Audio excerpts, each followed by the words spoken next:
written over 200 songs. I've won 2 Grammy Awards. I have 5 of my own solo recordings. I've given more than 100 clinics, and I've been fortunate enough to play with some of the greatest musicians on the planet. I started playing music professionally when I was in 7th grade because of a music teacher who saw talent, dedication, and my willingness to explore the fundamentals of music. That, coupled with the fact that I play for really cheap, made me the right guy for the job.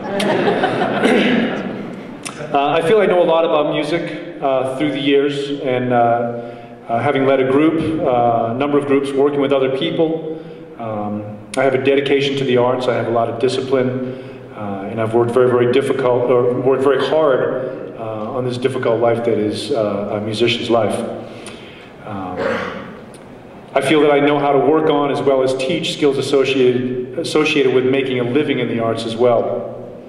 One of the things that I've found through the years is that there's a common ground in nearly every discipline we undertake in our lives, whether it be the arts, science, mathematics, computer science, physics, or whatever field we choose to study or work in. That common ground to me is relationships. There are relationships occurring at every moment of our lives. In my life, I have relationships with my friends, my family, people in groups I play with, club owners, booking agents, producers, arrangers, teachers, notes, rhythms, harmonies, my saxophone, my flute, my composition, my own psyche, my ego, how I relate to others, how I present myself personally and professionally, etc., etc.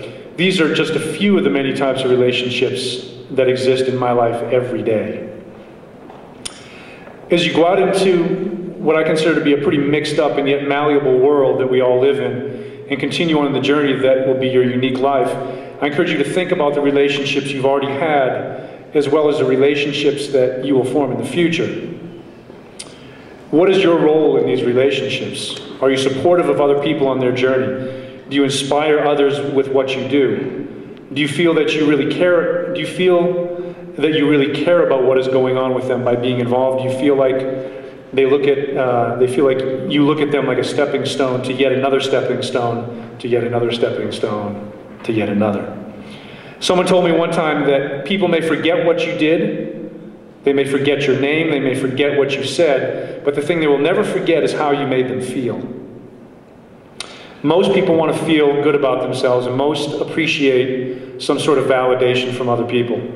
This is not to say that you should be untruthful and tell someone great things that you don't really believe. But in my opinion, kindness, compassion, and truthfulness are characteristics that you cannot have too much of. I feel you owe it to your relationships to give them at least these things. You will find in your lives that you will have to work on your relationships, whatever form they may take. At times, some of the work will be more difficult than at other times. Knowing how to work on this is essential to the success of those relationships. I believe that listening is the key to this success. Think about how you listen to music and how much it means to you, and how much time you spend trying to grasp the nuances in different parts of your favorite music. Imagine that you can know yourselves and others in a similar way by listening with the same intensity and passion that you listen to your favorite music with. You've been working on these types of relationships all your lives in one form or another. Some have probably been more successful than others. The way you relate to your teachers, your friends, your family, strangers, people who are from a different ethnic, sociological, or economic background, how you relate to what you love doing. All these can indicate how you have developed your relationships. And relationships go both ways, and it's important to look at the perception you have of yourself as well as the perception that others have of you. I encourage you to be thoughtful, sensitive, and thorough when looking at these different viewpoints. I feel that a far more realistic understanding of who we truly are is a combination of the view we have of ourselves and the view others have of us. Be careful not to allow someone else's views to change who you are if you do not agree with their opinions or perceptions of you. I encourage you to go beyond who you think you are. When you step out of limitation, real opportunity presents itself. Open your hearts as well as your minds to the many possibilities your lives can and will present. Step out of your fears and you'll flourish. There's an old saying that I like to share with people. It says, "Leap and the net will appear." It is not unlike improvising for the very first time in front of people. It can seem monumental at first to take that solo, but once you play, it seems as though that fear was somehow unfounded. Don't be afraid to take that leap. Relationships can be strong, weak, healthy, unhealthy, tiring, exciting, scary, confusing, welcome, unwelcome, etc. Have you ever asked yourself what kind of personal and professional relationships you're looking for in your lives? Do you want to be within a community of people, or are you more comfortable in a smaller, more singular situation? Do you want to be surrounded by people, or do you want to be left alone? Do you enjoy talking with people you've never met, or do you prefer your more immediate surroundings and those most familiar to you? Do you work better in solitary situations or within a large group of people? Do you desire wholeness in your life? As you grow and become more understanding of yourself and others, you'll find that your thoughts, hopes, desires, and dreams change with that understanding. Your answers to these sorts of questions will also change as you do, and as you come to a clearer understanding of the types of relationships you desire in your life.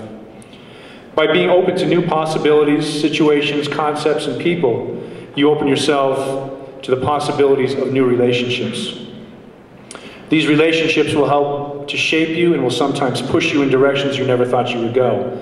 I encourage you to be thoughtful and to listen to your hearts when you're becoming involved with these many types of relationships. And I also encourage you to be honest and open about what you are looking for in them.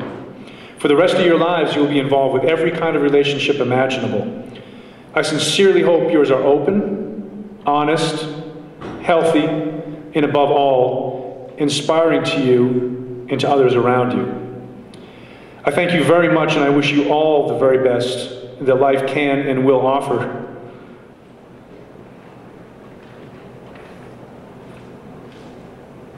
Leap, and your net will appear.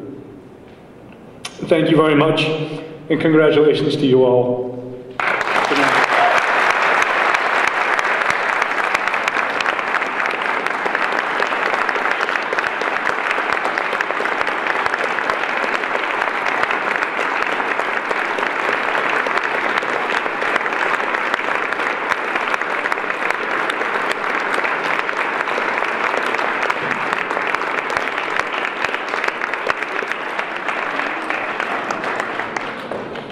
Well, thank you all for making this evening such a great success.